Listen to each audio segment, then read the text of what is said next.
മദീനയിലെ പ്രവാചകന്റെ പള്ളിയിൽ പ്രാർത്ഥിക്കാൻ അനുമതി നൽകി തുടങ്ങി. ആയിരക്കണക്കിന് വിശ്വാസികളാണ് ആദ്യ ദിവസം മദീനയിൽ എത്തിയത്.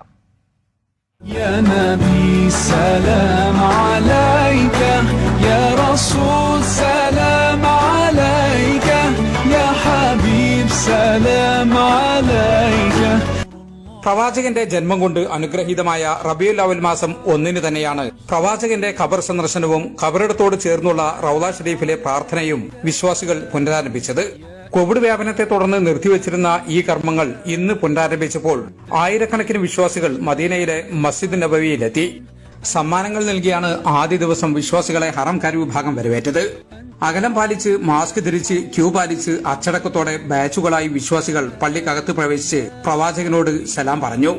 സ്വർഗത്തിന്റെ ഭാഗമെന്ന് വിശ്വസിക്കപ്പെടുന്ന റൗള ഷരീഫിൽ വെച്ച് മനമുരുകി പ്രാർത്ഥിച്ചു. വൈകുന്നേരം വരെ മാത്രമേ റൗള സന്ദർശനം അനുവദിക്കുകയുള്ളൂ.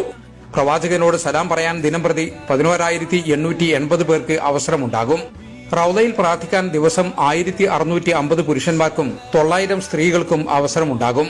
സ്ത്രീകൾക്ക് റൗള സന്ദർശിക്കാനുള്ള സമയം രാവിലെ മുതൽ ഉച്ചവരെയാണ്. ശരീരോഷ്മാവ് പരിശോധിച്ചാണ് വിശ്വാസികളെ അകത്തേക്ക് പ്രവേശിപ്പിക്കുന്നത്. കോവിഡ് ലക്ഷണമുള്ളവരും മറ്റു ഗുരുതരമായ രോഗങ്ങളുള്ളവരും പള്ളിയിൽ പ്രവേശിക്കരുതെന്ന് നിർദ്ദേശമുണ്ട്.